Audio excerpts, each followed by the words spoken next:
좌석이 많이 비어 있습니다. 토론자분들이 앞에 나왔기 때문에 좌석이 앞에 있으니 앞으로 이렇게 와주셨으면 좋겠습니다.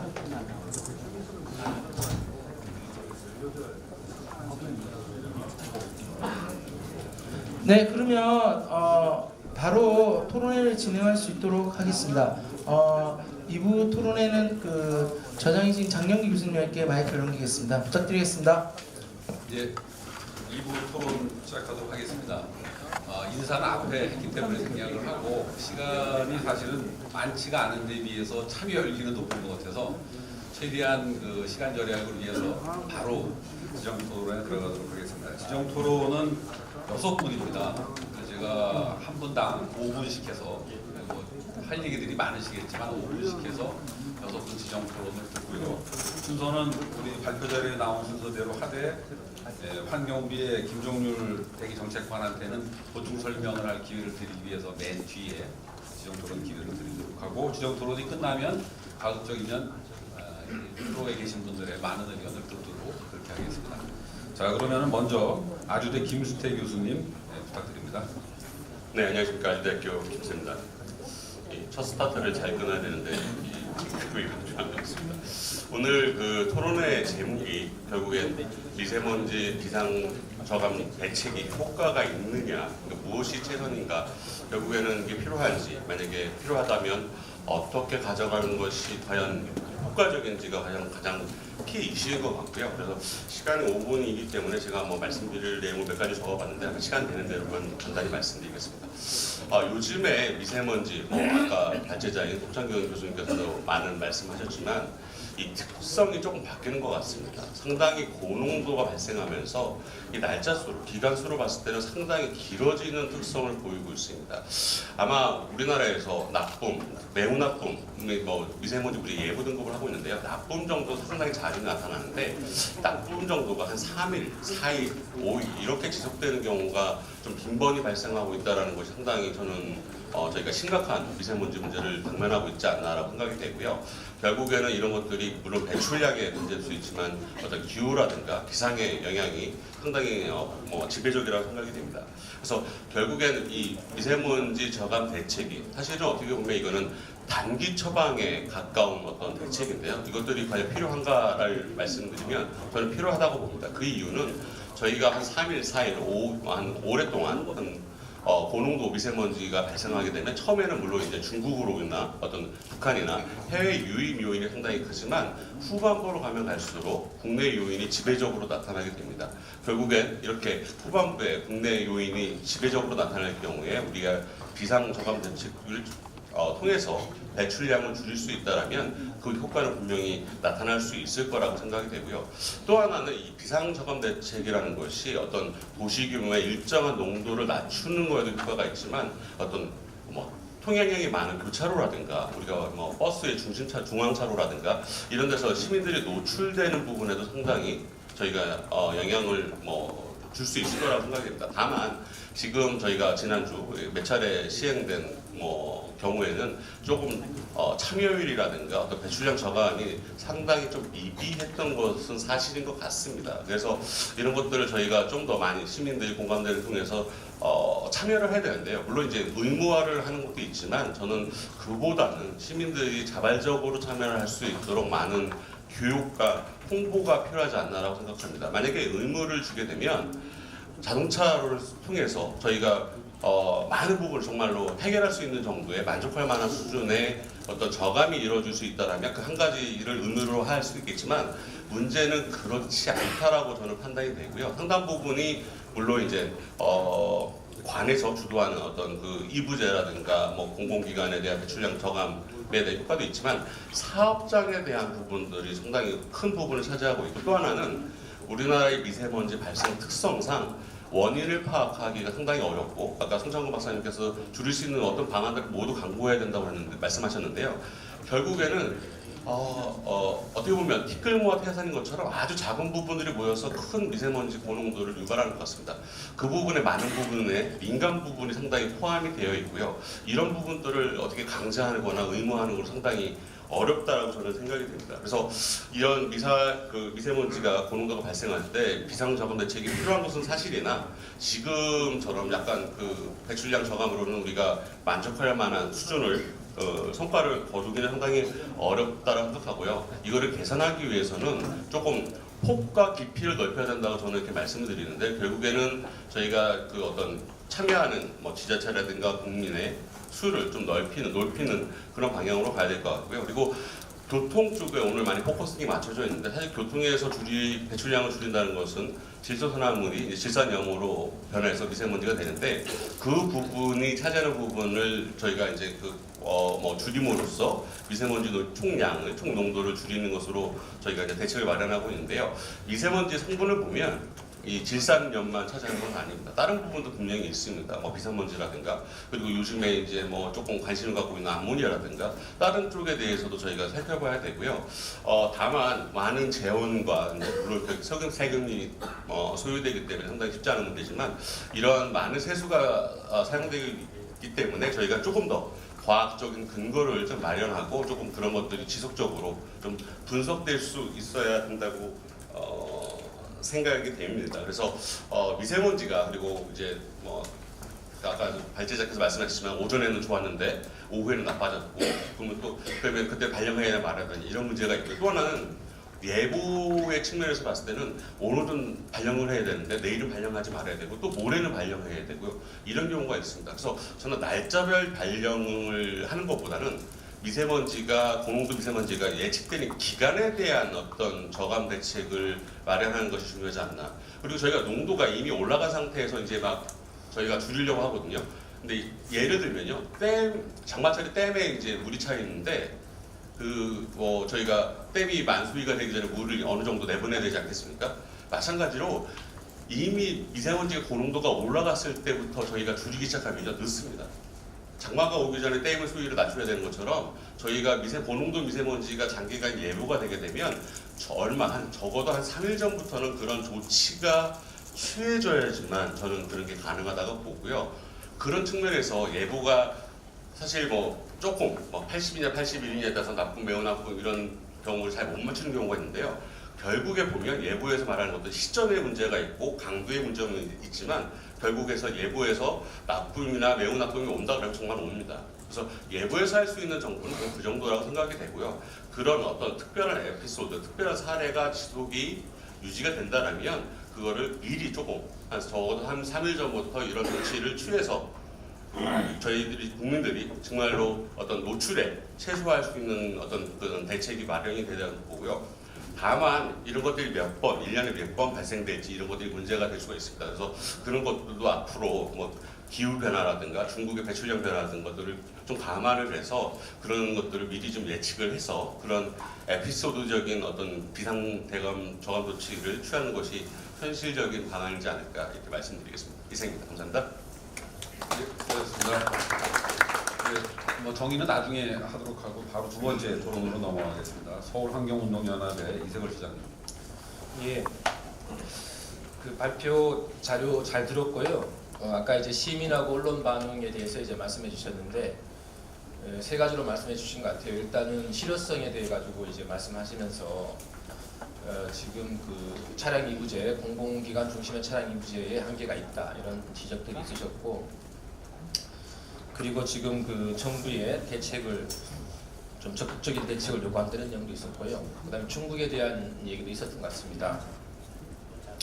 결과적으로 이제 이 부분이 되게 중요하다고 보고 이런 부분에 대한 대책이 이제 실질적인 대책으로 가야 된다고 보는데, 일단 발표하는 과정에서 나왔던 전반적인 얘기에 대해서는 전적으로 동의합니다. 이게 배출원, 지금 시기에 배출원이 중국이냐 국내냐 이걸 지금 고농도 시기에 따진다거나 아니면 특정 부분에 대한 대책만 한다거나 이런 부분들은 바람직하지 않은 것 같고, 중국의 영향이 있고 국내 요인이 있잖아요. 다 알고 있는 거고요.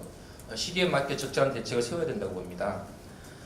그리고 지금 전방위적인 대응 이런 것들 말씀해 주셨는데요. 적극적인 대책이 필요하다고 봅니다.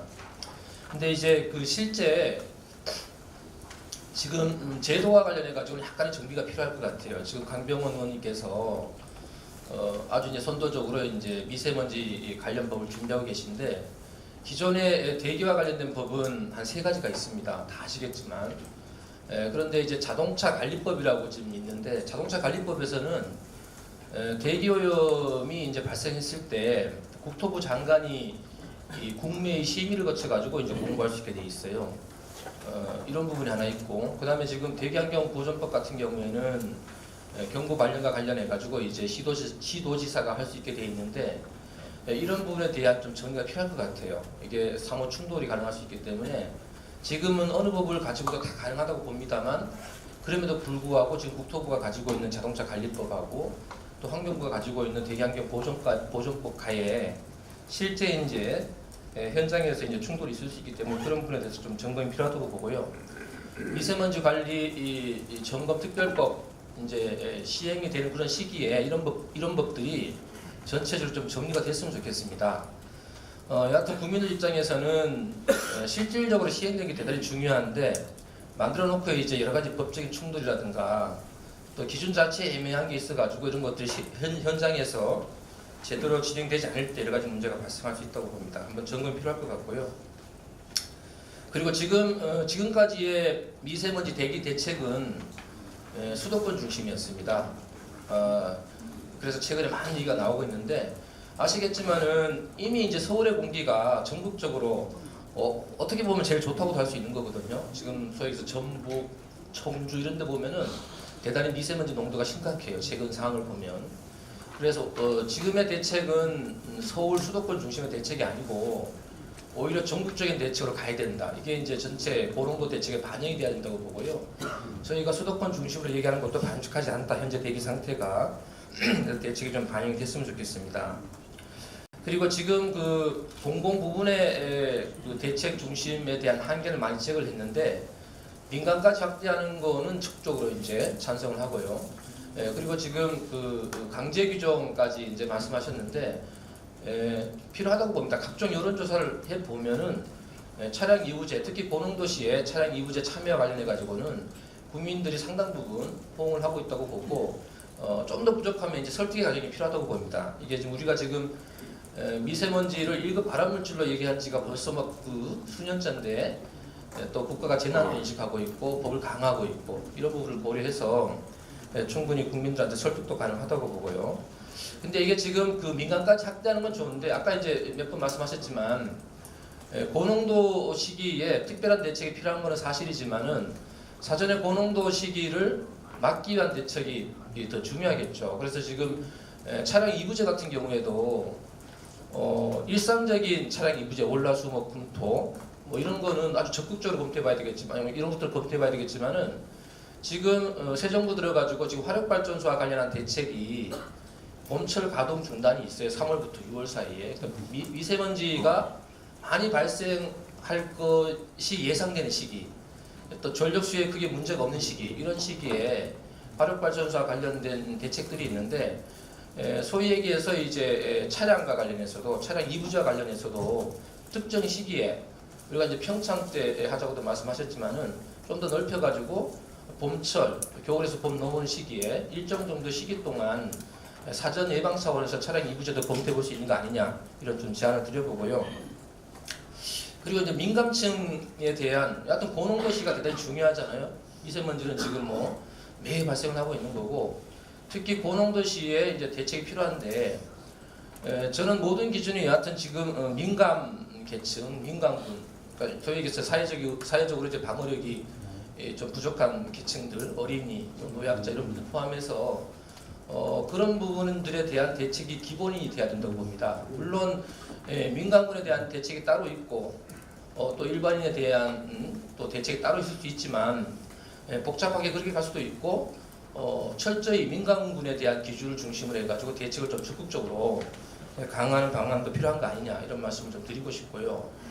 특히 이제 새학기가 이제 얼마 안 남았는데 주로 이제 주부님들 이제 학교에 대한 대책을 많이 얘기하고 있습니다. 근데 지금 새 정부 같은 경우에도 이제 모든 대책들이 지금 그러니까 많은 대책들이 학교 쪽에 많이 가 있잖아요. 그래서 지금 실내 체육관도 만들고 또 필요에 따라서 공기청정기도 지급하고 이런 대책 되게 많은데 이 미세먼지를 줄이기 위한 대책들이기 때문에 이런 제도들이 실제 시행이 됐을 때 미세먼지를 줄이는 효과가 있어야 되는데 그만큼 지금 학교 환경에 대한 전반적인 조사는 좀 미흡하다고 봅니다. 소위 얘기해서 지금 실내 체육관에 대한 예산이 잡혔긴 하지만 대부분 이제 이게 그 실질적인 거는 이제 설치와 관련된 예산들이기 때문에 환기를 개선하겠다 이런 예산은 없는 거거든요. 그래서 기존에도 실내 체육관이 상당 부분 문제가 있기 때문에 지금 추가로 들어가는 거에 있어 가지고는 근본적인 대책이 필요하겠다 이런 말씀 좀 드리고 싶고, 그리고 지금 학교와 관련해서는 청정기가 이제 들어가는 거에 대해 가지고는 큰 이견이 없는데 실제 현장에서는 한 좀 우려가 있습니다. 뭐 유리창이 깨져 있다거나 틈이 발생했다거나 여러 가지 이제 실내 공기 질과 관련해 가지고 여러 가지 지금 조사해야 될 게 되게 많기 때문에 여하튼 이런 거 충분히 고려해서 실 대책으로 갈 수 있었으면 좋겠다. 그리고 마지막으로 드리고 싶은 말씀은 결과적으로 이제 농도가 심하면은 실내에 있거나 이제 대중교통 이용하거나 또 마스크 착용해서 이제 나가야 되는데 실내 공기질에 대한 우려가 또 있죠. 그래서 우리가 지금 지하철, 버스, 우리가 흔히 사용하는 대중교통에 대한 실내 공기질 개선도 우리가 좀 적극적으로 이참에 좀 검토해서 반영했으면 좋겠습니다. 예, 이상입니다. 예, 감사합니다. 그 각적인 토론 시간을 좀 지켜주셔야 플로어의 기회를 좀 드릴 것 같습니다. 자, 바로 이어서 세 번째 그 서울시 황보연 본부장님.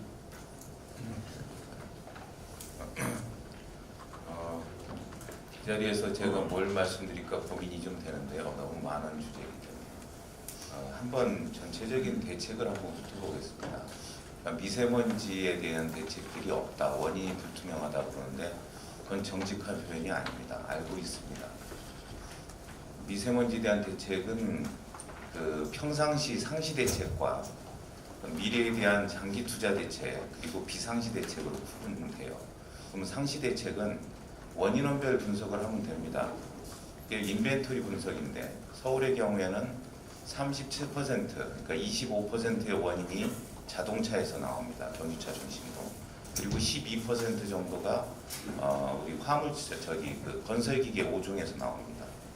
그렇기 때문에 주로 건설기계나 화물차 그리고 경유차에 대한 자동차 단속을 했던 겁니다. 그리고 그 역사는 이미 10년 이전부터 됐고요. 노후 경유차 2005년 이전에 DPF라든지 저공해 조치에 돈을 쓰고 있는 겁니다. 그리고 또 우리가 운행 제한이라고 해서 서울, 경기, 인천은 수도권에 들어오는 노후 경유차에 대해서 이미 20만 원 과태료 단속을 하고 있습니다. 그럼 어디가 빠져 있냐면 전국에서 서울로 들어오는 화물차는 법이 없어요. 단속을 할 수가 없습니다. 또 건설기계는 미세먼지에 대한 위해성 측정할 수 있는 기준 자체가 정부에 없습니다. 알아요. 다 알고 있다고 문제가 뭔지. 그런데 여러분 아십니까? 건설기계 덤프트럭에서 하루에 나오는 블랙카본이 제가 알기로는 153에서 155입니다. 근데 2.5톤 작은 승용차, 경유차에서 나오는 게 3mg이에요. 그리고 버스, 대형 버스가 45mg, 45g. 근데 10톤 이상 화물차는 153, 155.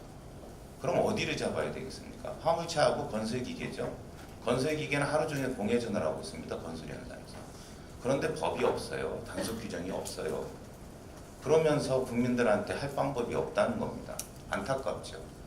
국회에서 입법이 안 되고 있습니다. 왜? 건설업계가 힘들다고. 또 화물업계가 생계형이라고. 국민들 마스크 사랍니다. 거기서 문제가 시작되는 겁니다. 또 서울시의 난방이 39%를 차지합니다. 난방 발전이 39%인데 서울엔 발전소가 없어요. 물론 다른 데 영향을 받지만. 그럼 난방입니다. 난방은 산업용 보일러나 개인용 보일러인데 보일러에 대해서는 친환경 보일러가 좋은지 알고 굉장히 저감 효과가 있는데 규정이 없습니다. 39%가 나오는데 규정이 없어요. 그래서 친환경 보일러 사라고 60만 원에서 80만 원, 20만 원 차액을 16만 원씩 보조금을 줘서 1년에 3천 개씩 바꿔요. 정말 언발의 오줌 느끼죠. 근데 에너지 효율 등급은 있습니다. 2008년 이후부터 법제화돼서 에너지 효율 등급을 의무화했습니다. 그런데 친환경 기준은 없어요. 문제는 거기 있는 겁니다. 국민들이 불안하는데 알면서 정확히 얘기를 안 하는 거죠. 그러면 친환경 등급을 보조금을 줘야 되겠습니까? 아니면 일정 규모 이상의 건물은 일정 규모 이상의 다세대에 주택에는 의무화해야 되겠습니까? 당연히 의무화해야 되죠. 용기가 없는 겁니다. 그래서 서울시는 환경영향평가 기준 대상은 모두 100% 친환경을 의무화했어요. 욕먹어도 합니다. 그런 생각이면 해법이 나옵니다. 또 우리 그 말씀 많이 하시죠. 자동차에서 원인이 없느냐. 블랙카본은 경유지만 질소산화물, 황산물은 승용차가 더 나옵니다. 가솔린이 더 나옵니다. CNG 차량이 좋지만 그것도 완벽하진 않죠. 그래서 장기적으로는 전기차와 수소차로 가야 되는 겁니다. 오늘 모 의원께서 말씀하시는 수소차 미래형이에요. 전기는 발전을 해야 되지만 수소는 원소만 이용하면 됩니다. 혁신 기술인데 문제는 설치할 데가 없어요. 서울에는. 건물 이격 규정이 서울에 될 데가 없습니다. 민가에서 안전기준에 도달하는 설치 장소가 없다는 거예요. 상암동 골짜기에다 하나 했습니다. 우리 산 밑에 두면 그린벨트 위반이 안 돼요. 그런데 어떻게 그걸 보급을 하겠다는 겁니까? 그런 걸 풀어놓고 안전기준을 기술적으로 보장해놓고 보장을 해야 될 거 아닙니까? 그러면 장기 대책은 10년, 20년이에요. 근데 지금 우리가 숨을 못 쉬겠다는데 2027년까지 전기차를 다 바꾸겠다. 수소차로 바꾸면 좋아진다. 그러면 여러분 제발 그때까지만 살아계시라는 겁니까? 그래서 비상대감 조치가 나옵니다. 우리 강 의원님께서 하신 것처럼 비상과 상시는 구분돼야 되는 거예요. 지금 50이 아니라 100으로 넘어가고 이게 5년 후에 10년 후에 하면 우리 가습기 살균제 같은 문제가 생겨서 그 원인도 불분명해지는데 그 돈 50억 썼다고 가성비 따지고 돈이 낭비라고 합니다. 근데 그분들은 오히려 비난을 왜 같이 안 했느냐 비난하면 저희가 받겠어요. 왜 공공부문만 했냐고 정부에다 질타를 해야 되죠. 왜 서울시가 돈 썼느냐고 비난을 해요. 그러면 서울시가 그만두면 어쩔할 건데요. 공공부문만 하게 되면 정부가 알고 있습니다. 2.3%밖에 안 됩니다. 참여율이. 전체 차량이에요. 아까 5% 6% 예측을 했는데 아니에요. 서울시가 해서 이번에 교통량을 2.4% 교통량 줄였습니다. 아무것도 아니라고 합니다. 그분들이 알고 얘기하신 걸까요? 교통량 2.4%가 엄청난 겁니다. 그런데 논란은 없고 비난만 있어요. 안타깝죠. 국민들은 숨쉬기 쉽다는데 그래서 마스크 쓰랍니다. 마스크 나가지고. 왜 환경 재난을 만들어 놓고 비용을 개인들한테 돌립니까? 해법이 없지 않아요. 알면 할 수 있는데 용기가 없는 겁니다. 그리고 불편한 진실입니다. 내가 불편하기 싫은 거예요. 승용차 타고 대중교통 타라 그러면 내 생활이 불편해지는 거죠. 우리 발전 줄이라 그러면 내가 힘들어지죠. 경유차 운행하지 말라 그러면 내가 경유차인데 불편하죠. 그러니까 다른 탓을 하는 겁니다. 중국 탓을 하죠. 그럼 중국이 해결해 줍니까? 그럼 중국이 노력을 안 하나요? 우리보다 더 하잖아요. 알고 있잖아요. 과거부터 쌓인 거잖아요. 그럼 우리 국내 요인이 있다고 발표를 하면 서울시가 핑계를 댄다고 그래요. 왜? 대중교통 승용차 요율제 요금 면제해 준 거에 대한 핑계를 원인을 댔다고 합니다. 어떻게든 다른 쪽으로 찾아간다는 게 안타깝다는 거죠. 제가 좀 진정해야 되겠는데요. 그래서 다시 원점 돌아가겠습니다. 비상대책도요. 제가 구분을 해보면 여러 가지가 있습니다. 승용차는 공공부문 2부제가 있고 자율 2부제가 있고 의무 2부제가 있어요. 정부가 연구 발표한 것처럼 강제 2부제를 100% 해도 19%에서 21%입니다. 왜 50%가 아니고 21%일까요? 생계형 차량은 빠집니다. 영업용 차량은 빠지는 거예요. 근데 그걸 모르는 것처럼 생계형 대책이 있느냐 막 겁을 줍니다. 언론에서. 옛날에 다 했던 사안인데 왜 모릅니까? 그렇기 때문에 그것도 아니고요. 난방. 그러면 비상대책이라고 불을 겨울에 추운데 끌 수 있습니까? 비상대책에서 난방은 취약한 거예요. 난방을 건들 수는 없죠. 그래서 에너지 절감 정도 얘기하는 겁니다. 발전 부분이 있습니다. 대통령께서 용감하게 하셨어요. 석탄 발전은 누가 봐도 나쁘기 때문에 그땐 가동 중단해야 됩니다. 가동률 낮추고. 그리고 고배출 시설 가동률 낮춰야 되죠. 그런 조치 다 합니다. 비상먼지 관리 공사장 공사하는데 저희가 그 현장 가서 다 관리합니다. 먼지 나는 거 공사 중단시키고. 또 물청소차, 공기흡입차 하루에 93대 전거리 4,300km를 뜁니다. 서울에서 하루에. 안 하는 게 아니에요. 하고 있습니다. 그런데 시민들이 참여해야 되는 승용차 요일제를 하자고 그러니까 다른 건 안 하고 그것만 시민만 불편하게 하느냐고 하죠. 아니라는 거죠. 다 하고 있습니다. 비상시에 0.7 마이크로그램만 떨어뜨려도 치명적인 상황에서 병이 나는 사람이 병이 안 걸릴 수 있는 겁니다. 민간분에게는 굉장히 취약한 사안이라는 거죠. 이건 발암물질이라고 그래요. 우리 건강에 좋다면 뭐 무슨 돈이든 쓰잖아요. 그런데 대중교통 1250원 돌려드리면 무슨 큰 돈이라도 낭비했다고 합니다. 대중교통 이용한 분들은요 정말 국가의 충신이고 애국자입니다. 승용차 타는 분들 차 못 바꾸기 때문에 그런 얘기 하시지 마시라는 거예요. 타면 똑같이 1250원 드립니다. 그분들이 왜 이게 낭비된 돈입니까? 정책에 호응하고 참여하는데 여러분 아시죠? 전기차 사면 4,500만 원에 2천만 원 보조금 줍니다. 개인차인데 고속버스 톨비 4만 원에 2만 원 깎아줍니다. 그 비상시만 아니고 1년 12달 해줘요. 혼잡통이 아니 그 주차장 요금도 면해준대. 그거는 포퓰리즘입니까? 그건 예산을 효율적으로 썼나요? 전기차가 이용하는 게 낫습니까? 대중교통 이용하는 게 낫습니까? 대중교통 이용하는 게 먼저예요. 그걸 권장을 해야지. 거기에 대해서 그렇게 할만하신다는 분들이 그렇게 얘기를 합니까? 저 답답하더라고요. 속이 터졌습니다. 제가 아마 수명이 한 5년 땡겨졌을 거예요. 다시 또 돌아가겠습니다. 장기 대책 필요합니다. 그리고 취약계층에 대해서 비상시 조치 필요해요. 마스크는 안 와드렸어요. 그리고 전 어린이집이나 취약계층 노인정에 공기청정기 작년에 다 했습니다. 박원순 시장이 선거용으로 포퓰리즘 아니에요. 작년 5월에 시민들하고 약속한 거 한 겁니다. 갑자기 어느 날 갑자기 한 것처럼 얘기하지 마시라는 거죠. 그건 당신이 관심이 없었다는 거잖아요. 시민들이 3,000명이 떼 앞에 나와서 토론하고 만든 정책이었습니다. 그리고 예보 정확도 높이겠다고 했어요. 하고 있습니다. 장기 대책 필요합니다. 그 중에 제일 중요한 건 에너지 전환입니다. 에너지 부분이 미세먼지에 또 CO2에 영향을 주는 게 30% 이상일 겁니다. 정부가 올바른 방향 잡았어요. 재생에너지 늘려야 됩니다. 그것만 늘려도요. 석탄 발전 비중 자연히 떨어지고 공기 깨끗해집니다. 우리가 할 수 있는 일이 이렇게 많은데 왜 할 게 없다고 그러고 중국 탓합니까? 우리 참여하면 됩니다. 그리고 정부에서도 좀 더 용감하게, 국회에서도 좀 더 용감하게 국민들 건강에 대한 것이라면 법제 만들어 주시고요. 그래서 우리 강병원 의원님 하신 법 저는 반드시 이번 2월 달에 통과돼야 되고요. 그리고 국가 전체적으로 하기는 힘들어요. 그래서 로컬의 문제, 로컬의 특성, 로컬의 책임과 권한을 주는 지방 분권 하자는 겁니다. 서울시장이 욕먹겠다는데 왜 걱정들을 그렇게 많이 하십니까?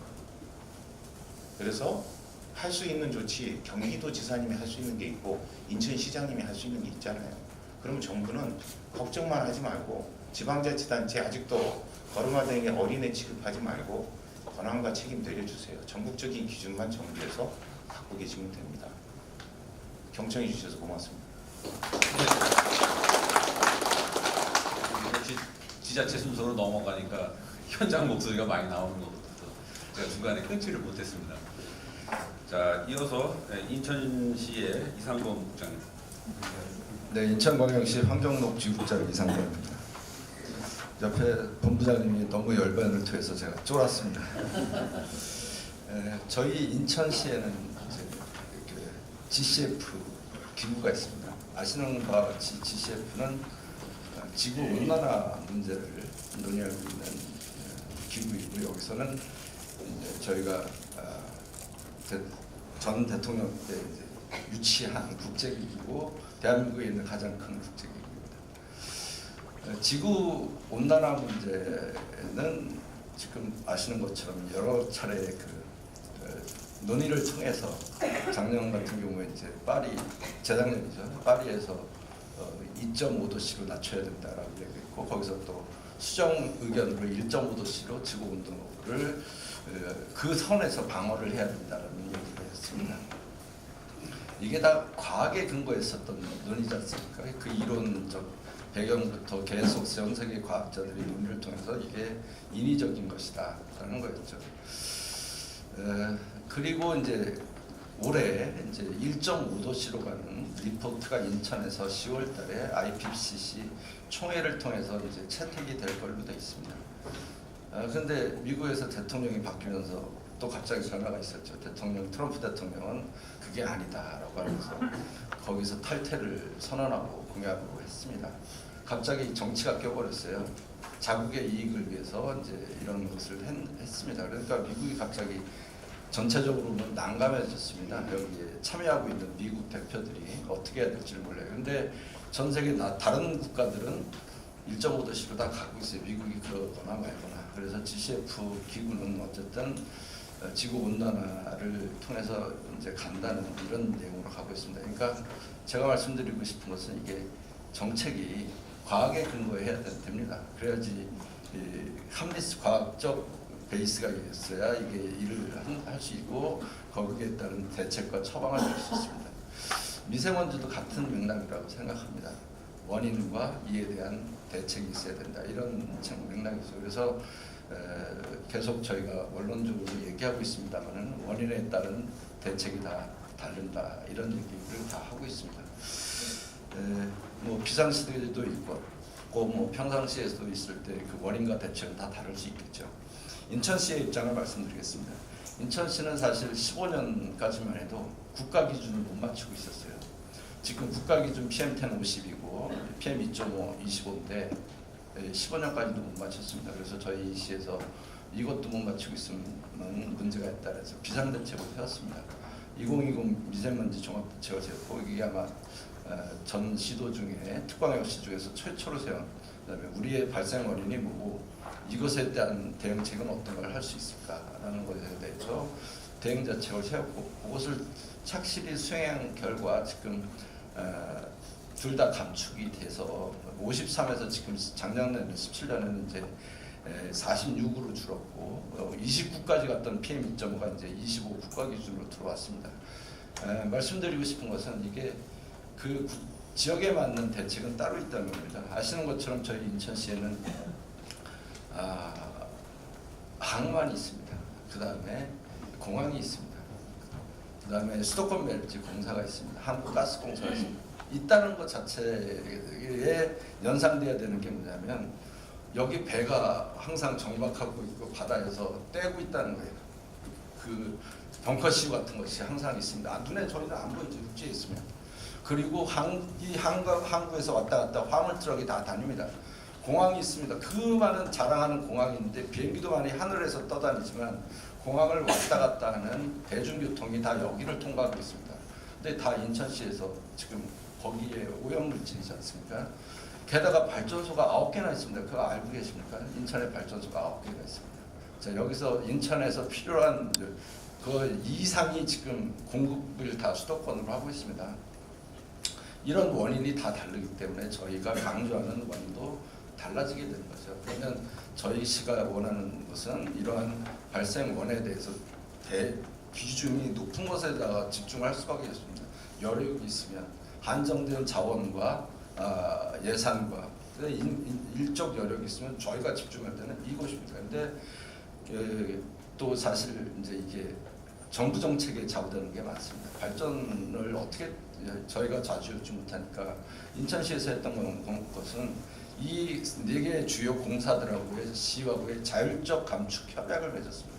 법적 기준보다 낮게 감축하기라는 것들이었어요.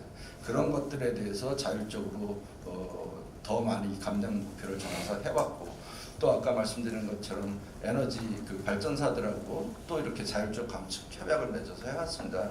이런 것들이 이제 그런 성과의 큰 부분이었다고 생각하고요. 지금 장관님께서 올해 업무 해주시면서 이제 발전소 부분도 저희가 직접적으로 시에서 뭐라고 하기 어려웠던 것들을 산업부와 같이 컨트롤해 나가시면서 이제 감량하기로 해주신 부분 저희가 원하는 바니까 다 반영됐고 또 항만 부분도 마찬가지였습니다. 항만 부분도 여태까지는 남 얘기 했는데 우리 문재인 대통령 정부가 들어서 이제 미세먼지 쪽으로 가니까 해수부 입장도 갑자기 전향적으로 바뀌어가지고 감량 쪽으로 많이 나왔어요. 그래서 정책 전환이 많이 일어났습니다. 저희로서는 이제 원하던 사업, 저희가 계속 요구해왔던 사업들이 반영이 많이 됐습니다. 그래서 그런 부분에 있어서는 인천시에서도 이제 큰 기대를 걸고 있고 저희도 이제 박수를 보내드립니다.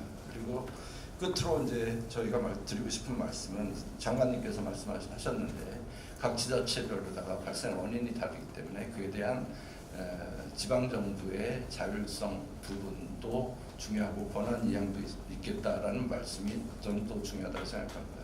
말씀드린 것처럼 인천은 인천만의 특색이 있고 여기에 따르는 저감 대책도 저희에 맞는 성격이 있어야 된다고 생각합니다. 그래서 저희는 이런 저희의 특성에 주목해서 저희 시 정책에 맞춰서 또 국가 기준이 또 상향돼서 이렇게 조정된다고 하는데 여기에 맞춰서 저희 시 계획도 또 강화해서 국가 정책에 부응하도록 그렇게 노력하겠습니다. 네, 감사합니다. 네, 감사합니다. 이어서 경기도의 이현희 국장님. 네, 안녕하세요. 경기도 환경국장 이현희입니다.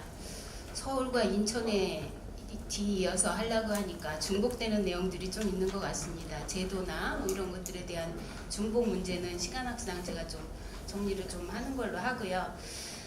그러면 본격적으로 경기도 환경은 굉장히 지금 어렵습니다. 경기도에는 뭐 경제적으로 인구가 최고 많고요. 그 다음에 제조업이 전국에서 최고 많습니다. 28.8%를 차지하고 있습니다. 그리고 택지 개발도 경기도가 전국에 1위를 하고 있고요. 자동차도 전국에 1위를 하고 있습니다. 이런 어려운 환경에 있으면서도 이게 미세먼지 발생 요인이 굉장히 많은 요인들로 구성이 되어 있습니다.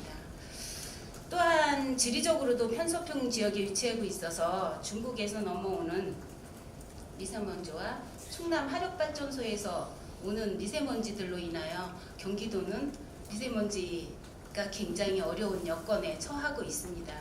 그래서 부득이 경기도에서는 뭐 오늘 인사 말씀에서도 많이 나오셨지만 배출원 관리를 좀 철저히 해야 되겠다. 배출원 관리와 발령시 주민들의 복지와 건강 문제를 같이 좀 해결을 해나가려고 합니다. 그래서 부득이 이렇게 어려운 환경이라서요. 저희가 지금 경기도에서는 뭐 다들 말씀하셨지만 영세 사업장이 경기도가 최고 많다고 말씀드렸습니다. 영세 사업장에서 나오는 미세먼지 비중이 굉장히 높습니다. 거기다가 운영 프로세스에서 나오는 비중도 8%에서 그게 합치면 60% 정도가 됩니다. 그래서 경기도에서는 영세 사업장의 미세먼지를 줄이기 위해서 2016년도부터 예산을 투입해서 지금 그 저감 시설을 지금 해드리고 있습니다.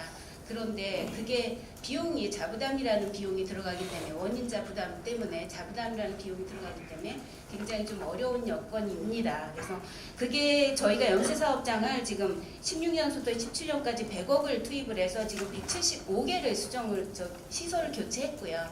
2020년까지 주로 많이 나오는 2170개의 업체에 대해서 저희가 2688억을 투입을 해서 교체하려고 합니다. 이런 것들에 대해서 저희가 우선적으로 지금 추진을 하고 있고요. 그 다음에 노후 경유차도 저희가 40만 1천 대가 있습니다. 노후 경유차에는 화물차라든가 그 다음에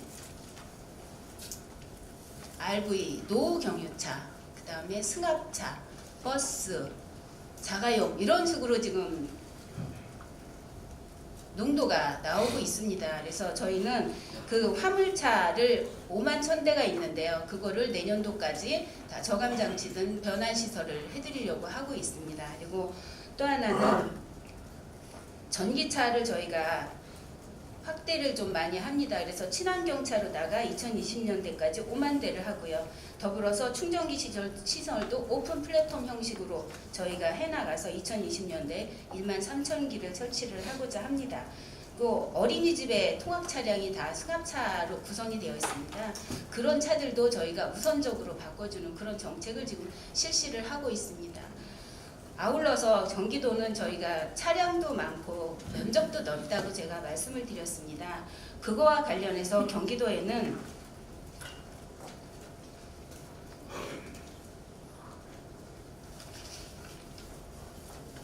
매우 면적이 넓어서 서울이 한 17배 정도 되는데요. 도농 복합도시도 존재하고 있고 대중교통망이 조밀하게 구성되어 있지 않습니다. 그래서 대중교통을 서울처럼 이렇게 이용해서 출근을 하려면 제가 한번 따져봤습니다. 승용차가 아닌 대중교통을 통해서 한번 의정부에서 고양시청을 간다 그러면 의정부에서 경전철을 타고요. 회룡역으로 가서 전철을 바꿔 탄 다음에 종로 3가로 와서 그 다음에 종로 3가에서 버스를 타고 원당을 가서 고양시청을 가야 되면 이렇게 되면 승용차로 출근을 하면 30분이 좀 못 걸립니다. 근데 대중교통을 타면 2시간 정도가 걸립니다. 이런 어려움들이 상존하고 있기 때문에 이런 것들이 공감대 형성을 좀 해가면서 그 다음에 결과, 효과 분석, 과학적인 분석 결과 현황을 제시하고 그런 것들의 결과를 좀 공유할 필요가 있다. 이런 내용이 좀 되고요. 그 다음에 이런 것들을 저희가 선택과 집중을 통해서 이렇게 제조업 미세먼지 관리도 하고 경유차를 저공해 차로다가 바꿔가는 사업도 하고 아울러서 경기도에서 환경복지 사업도 합니다. 저감 조치가 발생한 날 어떻게 하겠느냐 여러 가지 문제 저기들이 나오고 있습니다. 물론 뭐 자치단체별로 다 하고 있는데 경기도에서도 이런 사업들을 지금 하고 있습니다. 뭐냐면 미세먼지 민간계층 어린이들과 그 다음에 어르신들 65세 이상 민간계층 어르신들에게 따봉 마스크를 47만 명에 보급을 할 것이고요. 그 다음에 시내 버스 이게 대중교통을 많이 이용해야 되지 않습니까? 그래서 시내 버스에는 공기청정기를 설치하고 내릴 때 마스크를 하나씩 가지고 내릴 수 있도록 그렇게 비치를 할 계획입니다. 그래서 마음 편하게 대중교통을 활용할 수 있도록 하고요. 또한 어린이집이나 장애인 시설, 지역아동센터 같은 공동이용시설에 한 23,000곳이 됩니다. 여기에 공기청정기를 다 설치를 해서 민간계층들이 조금 더 편안하게 이용할 수 있도록 할 예정입니다. 그리고 전기차나 전기버스의 전환 사업 등을 저희가 아까 시행한다고 말씀을 드렸고요. 기타 또 여러 가지 이제 미세먼지 발생을 줄이기 위해서 16년도부터는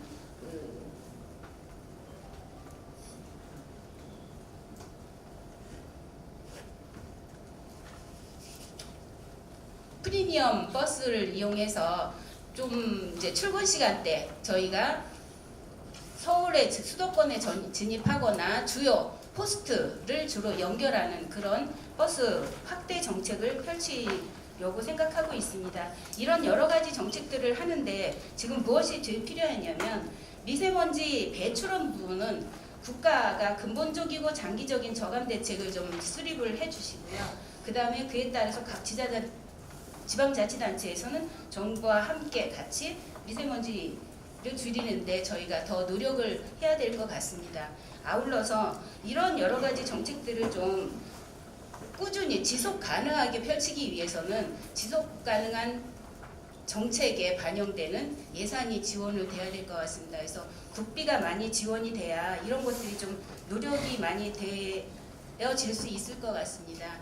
이런 여러 가지 뭐 차량 이부제에 대해서도 여러분들이 언급을 하셨지만 제가 경기도의 이런 환경을 구체적으로 설명을 드렸듯이 이런 부분에 대해서도 꼼꼼한 검토가 좀 돼서 이런 현황들을 좀 저감할 수 있는 불편을 좀 떨어뜨릴 수 있는 이런 사항들을 같이 병행 추진되어야 될 것 같습니다. 그리고 지금 요약해 주시죠. 네. 그리고 비상 저감 조치 발령일에 저희가 지금 사업장도 경기도에가 최고 많다고 말씀을 드렸었습니다. 근데 그게 발령 시간이 굉장히 임박하다 보니까 공사장 현장에서는 늦어도 당일 4시까지는 다음날 작업 공정에 대해서 인부나 차량이나 장비 섭외 같은 것들을 전체 완료를 합니다. 근데 우리가 지금 발생 시점이 이게 발령이 5시 15분경이기 때문에 굉장히 어려운 점들이 발생을 하고 있습니다. 그래서 저희가 지금 4차례 이게 시행을 했는데 이러한 여러 가지 점들을 좀 고려해서 뭐 개선 방안도 아까 토론에서 나왔기 때문에 그런 점들이 좀 더 꼼꼼하게 검토가 되어지고 이런 것들이 각 자치단체별로 맞춤형에 맞게끔 이런 정책들이 좀 더 보강이 되었으면 합니다. 감사합니다. 예, 감사합니다. 예, 그 3개 지자체 의견을 다 들었고요. 이게 제가 좌장을 하면서 시간 관리를 잘해야 되는데 이거 중간에 끊을 수가 없어가지고 시간이 자꾸 지체되고 있습니다. 자, 뭐 여러 가지 답변하실 사항이 많을 것 같은데 우리 환경부 김정일 부장. 예, 환경부 대기환경정책관입니다. 먼저 미세먼지로 국민들이 우려하고 피해를 입으신 분들 아니면 이런 우려에 대해서 이 업무를 총괄하는 담당 국장으로서 무거운 책임감을 느낍니다. 지금 많은 분들이 말씀하셨듯이 이 문제는 미세먼지 문제는 교통 문제, 주거 문제, 또 아까 학교와 연계해서 교육 정책, 그다음에 노동 정책 이런 여러 사회 재 부분들이 모여진 어떤 총체적인 결과로서 이제 미세먼지가 나오고 그렇기 때문에 어느 한 부처, 한 기관이 해결해서 나선다고 해서 해결되기가 쉽지 않은 문제라는 것을 다 공감을 했을 거로 보고 있습니다.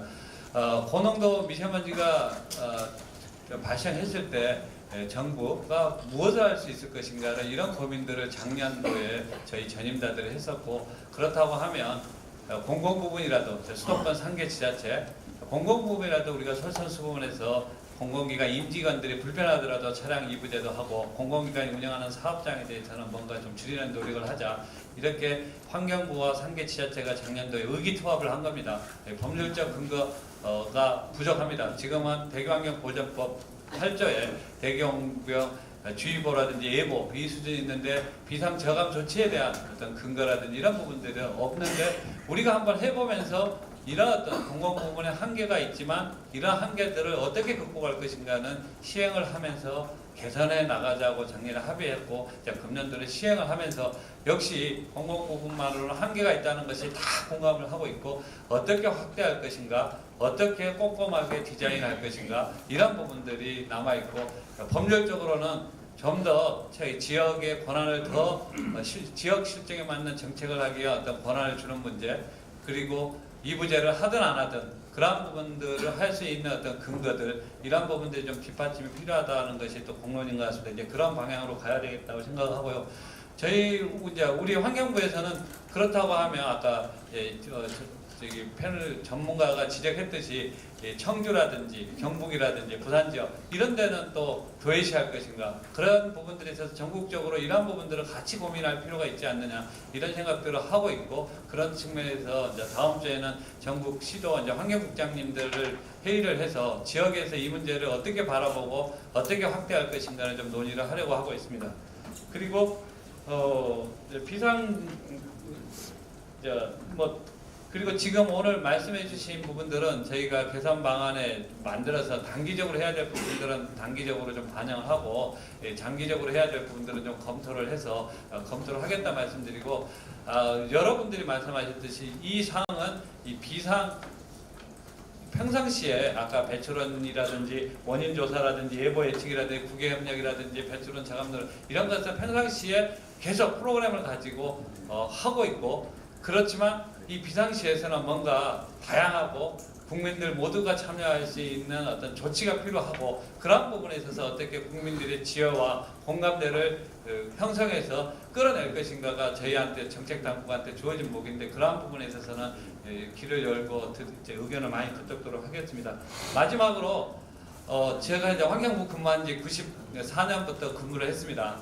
그리고 이제 금년도에 이 업무를 담당해서 뼈저리게 느낀 것이 뭐냐면 런던 스모그 다 교과서만 들었고 LA 스모그 뭐 그런 따끔따끔하다 이런 얘기했는데 제가 지난 일주일을 겪으면서 런던 스모그 남의 문제가 아니고 바로 우리의 문제고 그렇다고 하면 우리 자식의 우리 와이프의 우리 가족의 문제이기 때문에 그런 측면에서 접근한다고 하면 그런 데에 공감대가 형성된다면 이 문제도 아까 15년 동안에 반 정도 들었다고 하면 5년 내에 충분히 해결 가능할 것이라 보고 있고 이 문제를 심각하게 느끼고 해결하는 데 최선을 다하도록 하겠습니다. 고맙습니다. 시간이 많이 제됐다고 너무 강조를 해가지고 좀 짧게 하신 것 같습니다. 자 그러면은 우리 프로의 시간을 좀 드릴 텐데 지금 예정 시간이 12시인데 지금 5분이 남았어요. 그래서 제 생각에는 지금 그 고농도 사례하고 관련돼서 민간계층에 대한 얘기들이 많이 나왔거든요. 그러니까 민간계층하고 관련돼 있는 아동들의 주부, 여성 쪽에서 먼저 발언 기회를 드리도록 하겠습니다. 자, 시민단체나 여성 쪽의 의견 발언 기회를 먼저 드리도록 하겠습니다. 잠깐 기다려주세요. 여성은 아니고 남성인데요. 네. 여성분들을 케어하고 있습니다. 예. 현장이 없어요. 간단하게 자기소개하시고 예. 다른 분들을 위해서 짧고 명확하게 해주십시오. 아닙니까? 앉아서 하겠습니다. 실내 공기질 관리를 하고 있는 업체입니다. 정부 시책 산업에 의해서 교육청하고 지금 초등학교하고 어린이집 미세먼지 관리를 하고 있습니다. 지금 현실에서 느끼는 괴리감이 상당히 있습니다. 보면은 전국에 미세먼지 측정소가 264개 정도 있는데 사실 80% 이상이 10m 이상이 있습니다. 그래서 저희가 현장에 나가서 측정을 해보면은 2m 내외에서 측정을 해보면은 오차 범위가 20에서 30% 정도 납니다. 거기에 따라서 정책을 세우시는데 실제로 이 수치에 맞게 정책을 세운다면 상당히 상향 조정이 되겠죠.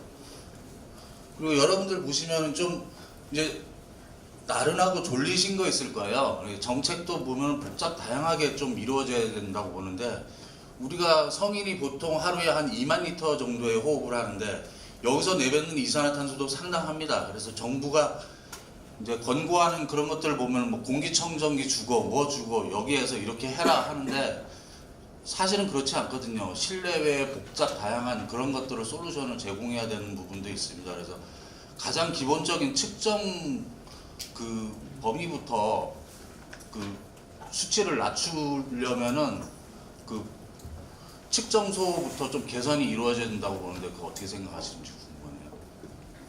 환경부 쪽에. 그 질문으로 일단 기억을 하겠습니다. 또 다른 분. 여성 쪽이나 취약계층 기회를 좀 먼저 드리도록 하겠습니다. 자, 뭐 코멘트도 좋고 질문도 좋습니다. 발표된 내용이나 토론된 내용에 대해서. 환경부 답변 먼저 하시겠어요? 측정기에 대한. 예, 측정 전국에 저희 자동 측정 도시대기 측정망이 264개에서 2016년 있고 금년도도 한 355개 정도로 확대할 예정입니다.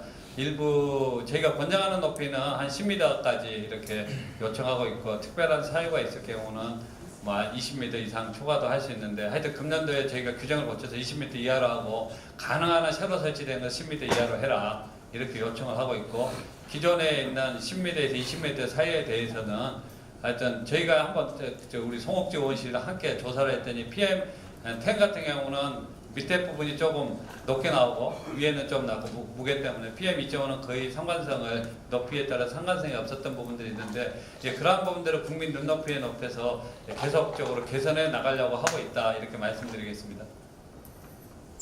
예, 다른 질문. 예, 비상 조치에 대한 내론에 초점을 맞춰주셔야 됩니다. 예.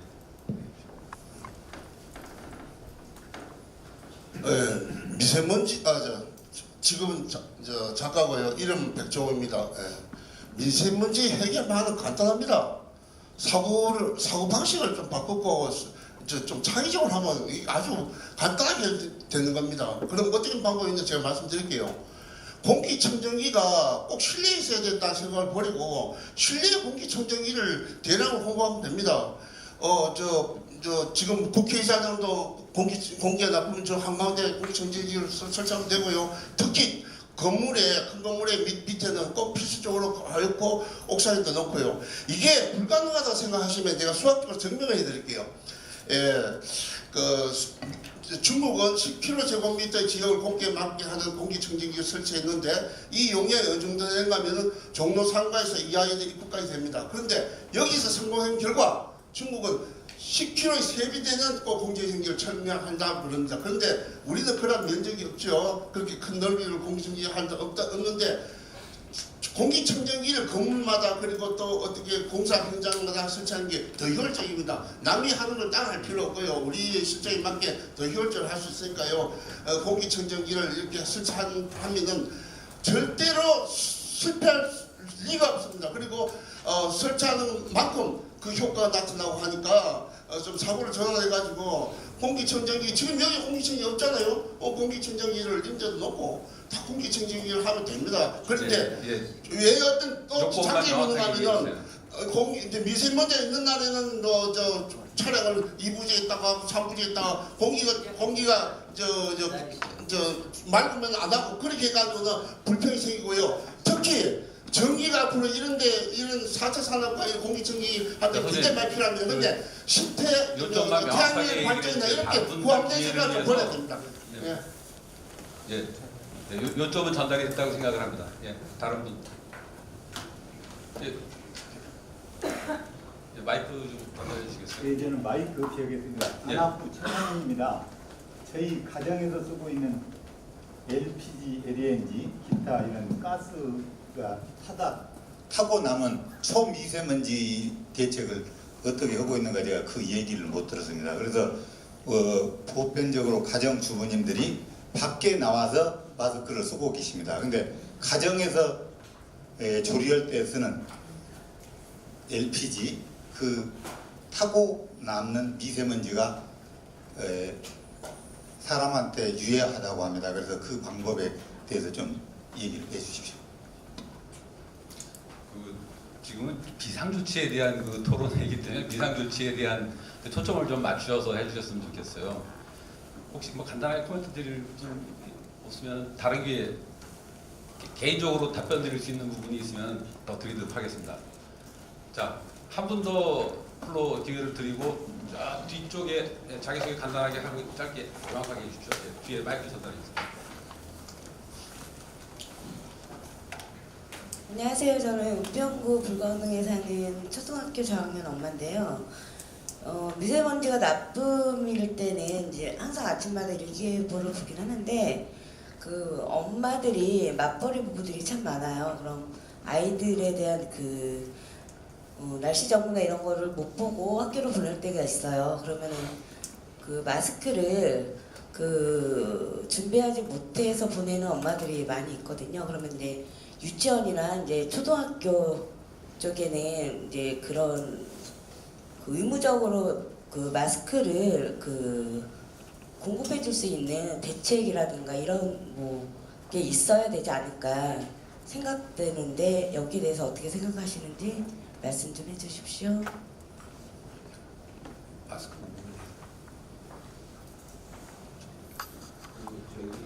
일부 지금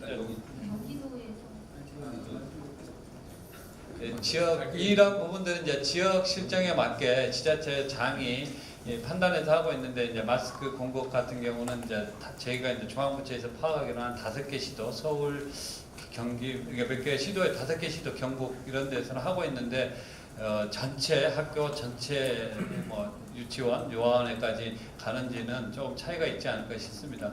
예. 경기도에서 잠깐. 네. 우리 공기청정기 문제하고 이제 마스크 부분은 개인의 이제 위생 부분인데요. 작년에 5월달에 저희가 미세먼지 10대 대책하면서 민간군에 대한 첫 번째 개념을 정립했죠. 그래서 사회적 취약, 심혈관 질환자, 어린이, 노약자 이런 부분에 대한 대책으로 이미 초등학교까지 그리고 어린이 보육시설에는 마스크가 이제 필수 마스크가 공급이 됐습니다. 근데 이게 개인이 우리 말 통학 과정에서 쓰는 용이 아니고 학교 내에서 부득이 야외 활동을 할 때 그거 쓰고 나갈 수 있도록 약간의 공공성 측면에서 공급이 돼 있는 부분이 있고, 근데 모든 학생들은 나올 때마다 이제 우리가 통학할 때 학교 내에서 이제 학교 지도할 때 마스크를 공급하는 부분까지는 좀 아닌데요. 내에서 움직이는 그러니까 필수적인 수업이나 할 때 쓸 수 있도록 공용으로 학교별로 지금 정확한 숫자는 기억이 안 납니다만은 전체 학교에 공급이 돼 있습니다. 그래서 학교에서 활용할 수 있도록 제가 또 유치원 같은 경우도 그렇게 공급이 돼 있습니다. 경기도 부장님. 네, 경기도에서는 12,000 어린이집에 공기청정기를 다 설치를 했고요. 그리고 2월 19일 이후부터 어린이집에 마스크를 보급을 할 예정입니다. 그래서 꼬마들이 올 때나 갈 때나 이런 이제 나쁨이 예보가 되면 어린이집에 선생님한테 저희가 선생님들을 일제 교육을 시킬 예정입니다. 일제 교육을 시켜서 그 마스크가 제대로 쓰여질 수 있도록 그게 식약청의 공인인증 마스크를 저희가 비치하고 보유할 예정입니다. 이런 계획들은 저희가 알프스 프로젝트에 의거해서 해나가고 작년부터 지금 해나가고 있는 상황입니다. 네, 감사합니다. 이거 미세먼지에 대한 관심도 높고 또 최근에 그 비상 저감 조치를 겪었기 때문에 관심들이 많으셔서 2시간 가지고는 뭐 도저히 안 된다고 생각을 합니다. 그럼에도 불구하고 세미나 시간은 또 정해져 있기 때문에 마무리를 하고 뭐 중요한 그 논점들은 많이 오늘 정리가 된 것 같아요. 아마 강연실에서도 아마 정리를 아마 잘 하고 계실 텐데 이게 아마 한 번으로 끝나는 일이 아니기 때문에 그런 기회들을 통해서 정리되리라고 생각을 하고 정리 마무리 말씀 저도 좌장으로서 몇 가지만 얘기를 드리자면은 그 이번 비상조치를 저도 뭐 대기업 전공이기 때문에 비상조치를 보면서 약간 이런 게 좀 보완이 돼야 되겠다 하고 싶은 거는 우리가 너무 그동안에 관리되고 있는 시설만 대상으로 관리를 하는 거예요. 쉽게 관리가 되니까 자동차를 대상으로 하는데 앞에 여러분도 지적하셨지만 사실 대기업에 미치는 영향들은 우리가 생각하는 승용차 외에도 굉장히 많거든요. 그리고 사실은 불법이라고 하기 때문에 제도권 밖에 있는 시설들을 어떻게 관리하느냐를 고민을 할 필요가 있어요. 뭐 불법 수각이라든가 불법 배출이라든가 그 중소규모 사업장에서 불법으로 이루어지는 배출 같은 경우는 배출 양에 비해서 대기질에 미치는 영향들이 상당히 높거든요. 그래서 이제는 관리되는 시설들만 관리하는 거에서는 부족하다. 관리 안 됐던 것도 관리를 해야 되겠다. 특히 비상시에는. 그런 거고 또 하나는 비상조치라고 제목은 돼 있는데 그 비상에 대한 긴박감이 잘 안 느껴져요. 환경부만 동동동동 하고 있는 것 같다는 느낌이 들어요. 그러니까 이거는 전 국민이 해당되는 거라면은 범부처적으로 어떤 국가 재난에 대한 인식 또는 공조 뭐 이런 게 돼야 되는데 환경부 잘하나 보자, 서울시 잘하나 보자 뭐 이런 식으로 돼가지고는 절대 효과를 거두기가 어렵다는 겁니다. 이제는 인식의 전환이 좀 필요하겠다라는 거고 그 마지막으로 제가 얘기드리고 싶은 거는 제가 언론에서 이제 전화들을 많이 받는데 그 질문 조지가 그거예요. 이번 비상조치 성공입니까 실패입니까? 그래서 제가 답변을 그렇게 드렸어요. 아니 이제 시작했는데 성공이냐 실패냐를 어떻게 답하겠냐고. 사실은 비난하기는 굉장히 쉬워요. 근데 이제 시작했어요. 그렇다면 우리가 내놔야 될 거는 뭐가 부족하고 뭘 보완해야 되겠느냐, 뭘 보완해야 되겠느냐, 뭘 개선해야 되겠는 쪽을 맞추면서 제도적인 거라든가 정책적인 거, 저감 정책 이런 것들을 보완을 해 나가야지 이제 처음 어떻게 보면 시범 사업 비슷하게 시작한 걸 가지고 잘 됐네 안 됐네 뭐 성공이네 실패네 그건 너무 성급한 일이라고 생각을 합니다. 고농도 비상 상황 앞으로도 계속 벌어질 거예요. 이제는 정말 그 앞에 우리 장관님이 아까 얘기하실 때 가해자자 피해자예요. 시민들은 그런 측면에서 적극적인 사고, 정부에서도 좀 더 적극적인 참여 이런 게 이루어지는 계기가 되었으면 좋겠습니다. 예, 감사합니다. 마치겠습니다. 마지막으로 이번 행사를 주최하신 강병원님 인사말 한번 듣고 정리하도록 하겠습니다. 네, 저도 오늘 많이 배운 자리였습니다. 많이 배운 자리였고 제 머릿속에 이제 이 토론회를 준비하면서 비상 저감 대책에 대해서 부족한 게 뭐였는지 꼼꼼하게 알아보려고 했었는데 말씀을 들으면서 이게 비상평시 미래를 따질 일이 아닙니다. 제가 오늘 느낀 게 그렇습니다. 비상시건 평상시건 장기건 미래건 간에 정말 우리 정부 시민들과 함께 동참을 해서 꼼꼼하게 만들어야겠다는 생각을 갖고요. 저도 오늘 이렇게 토론을 2시간 넘게 앉아있으면서 많은 걸 배우고 느낀 자리였습니다. 특히 제가 2016년도에 국정감사를 하면서 전국의 사업장에서 이 배출되고 있는 발암물질 전국 지도를 한번 만들어봤습니다. 그때 제가 국정감사 때 예를 들었던 게 광주의 세방산업이라는 데가 있는데요. 거기에서 TC라고 하는 1급 발암물질을 엄청나게 배출을 합니다. 그러니까 공장이 이제 주택가 가운데 있게 된 겁니다. 그러니까 그 인근 주택에 사시는 분들은 1급 발암물질 공장에서 배출되는 것을 그대로 다 마시고 계셨던 것이죠. 그때 제가 이걸 어떻게 하면 줄일 수 있을까 해가지고 발암물질 저감법을 제가 냈고 작년 12월 달에 통과가 됐는데요. 이 법의 취지는 이렇습니다. 이 사업장에서 사용하고 있는 발암물질을 배출하고 있는 발암물질을 공개하는 겁니다. 공개하는 겁니다. 그리고 이 공개만 뿐만 아니라 스스로 어떻게 이 발암물질을 줄일 수 있는지 저감 계획을 발표하게 하고 여기 지자체와 시민들이 함께 논의를 하게끔 한 겁니다. 그랬더니 이 광주 세방산업 이 TC 발암을 쳐보시면 아시겠지만 평소에 73 ppm이 배출되는 것이 0.39 ppm으로 배출량이 급감을 해버렸습니다. 이 업체 스스로가 발암물질을 사용하지 않고 대체 물질을 찾고 배출이 안 되게끔 모든 노력들을 하는 겁니다. 왜? 시민들에게 당장 욕 듣지 않습니까? 저는 한번 그런 생각을 해봤습니다. 우리의 정말 민간 사업장들 같은 경우도 엄청나게 많은 이 미세먼지를 내뿜고 있는 데가 있거든요. 이런 데들도 스스로 자기 스스로 공개하고 의무적으로 이런 감축 계획들을 낸다 그러면은 우리가 차량이라든지 공공에서 할 수 있는 건 다 하겠지만 민간 사업장 아까 경기도 제조업 말씀 많이 하셨잖아요. 이런 거 한번 고민해 보실 필요가 있을 것 같아요.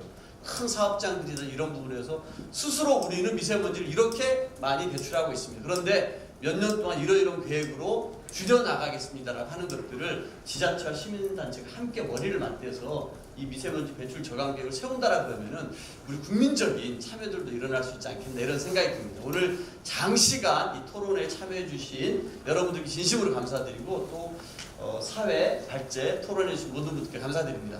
이 미세먼지 잡는 일에 앞장설 수 있도록 국회에서 최선을 다하겠습니다. 고맙습니다. 네, 이것으로 오늘 토론을 모두 마치겠습니다. 참여해 주신 모든 분들께 감사드립니다. 수고하셨습니다.